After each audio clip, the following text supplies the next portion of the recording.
बुंदेलखंड राज्य निर्माण की मांग को लेकर गांव-गांव पांव पद यात्रा का बड़े ही गर्म जोशी से हुआ स्वागत। 15 मार्च को बांदा पहुंचने की अपील की गई है। बांदा के बबेरू में बुंदेलखंड संयुक्त मोर्चा के नेतृत्व में पृथक बुंदेलखंड राज्य निर्माण की मांग को लेकर गांव-गांव पांव यात्रा बबेरू पहुंचने का मामला सामने आया है। यात्रा नायक फिल्म अभिनेता राजा बुंदेला, जयराम सिंह, नीरज निगम, प्रवीण पांडे भारी काफिला के साथ बबेरू पहुंचे। बुंदेलखंड लेके रहेंगे, जैसे दोगे वैसे लेगे, यह नारा बबेरू में गूंज उठा। रामलीला मैदान पर जनसभा के रूप में परिवर्तित होगी यात्रा। नायकों का फूल माला से स्वागत किया गया। यात्रा के नायक फिल्म अभिनेता राजा बुंदेला ने कहा कि पृथक बुंदेलखंड राज्य बनने से बुंदेलखंड का विकास होगा। बुंदेलखंड के वर्चस्व से अन्य शहरों का विकास हो रहा है। बुंदेलखंड को भीख की तरह विकास का पैसा दिया जा रहा है।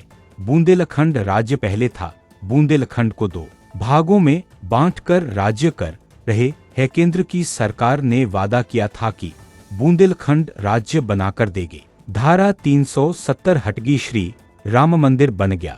अब बुंदेलखंड राज्य का वादा पूरा करो। अक्टूबर से ललितपुर शिवन मंदिर से चली थी और इसका आगे इसका जो मांग है, जो यात्रा का जो पूरा का पूरा मकसद है, वो मकसद ये है कि वो बुंदेलखंड राज जो अंग्रेजों के समय में था और वो बुंदेलखंड राज जो मुगलों के समय में था, देश की आजादी के बाद 1956 तक वो बुंदेलखंड राज था। उसके बाद उसको तोड़ा क्यों गया और तोड़ के उसके 2 भागों में क्यों बांटा गया? पहले तो सरकारें इस बात का जवाब दें। दूसरा, चलिए वो हो गया, 75 साल हो गए, अब बुंदेलखंड राज की पुनः स्थापना की जाए। हम अपने नदियों का पानी, हम अपनी 5 जगह जो बिजली बनाते हैं, हमारी जो खनिज संपदा है, अब हम और किसी को नहीं देंगे। 1 मिनट बात तो पूरी हो जाने दीजिए। खनिज संपदा जो है वो हम किसी को नहीं देंगे। यहाँ पर बिजली होगी तभी यहाँ रोजगार होगा। हमारी बिजली बाहर जाएगी तो यहाँ कोई रोजगार नहीं आएगा, कोई ना कारोबार आएगा, तो हमारे लोगों को बाहर पलायन जाना होता है। इसीलिए सबसे पहले 67% जो बुंदेलखंड में पलायन है उसको रोकना है। नौजवान जब यहाँ रुकेगा तो यहाँ विकास का बहुत बड़ा एक दरवाजा खुलेगा और वो तभी होगा जब हमारा बुंदेलखंड राज होगा। दूसरों को हम पर जो हम जिनकी गुलामी कर रहे हैं उनके अधिकार में 77 साल हम रह चुके हैं और आज तक हमारा कोई विकास नहीं हुआ। सिर्फ हमारी तबाही हुई है और बुंदेलखंड की लूट हुई है। बताइए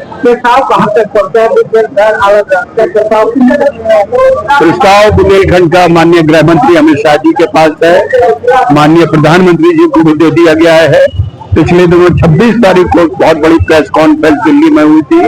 उसके उसी कॉन्फ्रेंस के बाद हमने ज्ञापन भेजा है माननीय अमित शाह जी के यहाँ, प्रधानमंत्री जी के यहाँ, और उस पर हम लोगों ने समय मांगा है कि हमें चर्चा के लिए समय दिया जाए। क्योंकि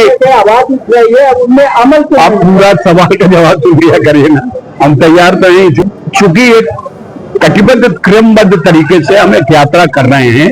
हमारा मकसद है कि 7 जिलों में हम गांव-गांव जाकर वहां के प्रधानों से लेटर लें और वो पत्र हम प्रधानमंत्री को दें।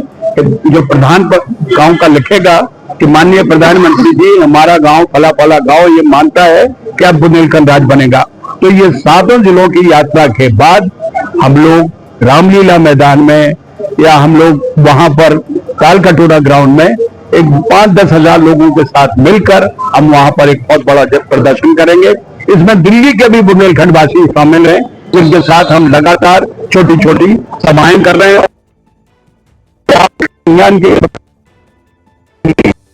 जो एनसीआर जो प्योर बुंदेलखंडी है, तो हम उनको जगा रहे हैं और इस लड़ाई में जो हमारी आपकी लड़ाई है उसमें उन्हें शामिल कर रहे हैं। बताइए। को लेकर राजा बुंदेला जी के नेतृत्व में एक जनसभा हुई है, जन जागरूकता अभियान चलाया जा रहा है।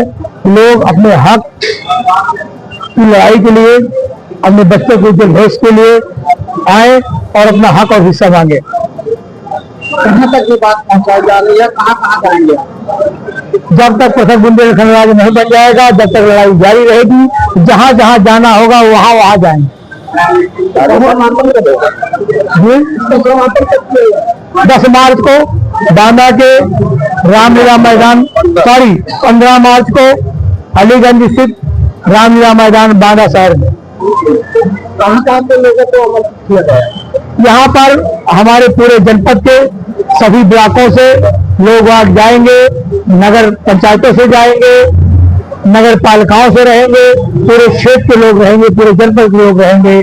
15 मार्च को अलीगंज स्थित रामलीला मैदान में, जहां से पृथक बुंदेलखंड राज के लिए हुंकार भरी जाएगी, जहां हमारा प्रदेश और देश दोनों जाग जाए।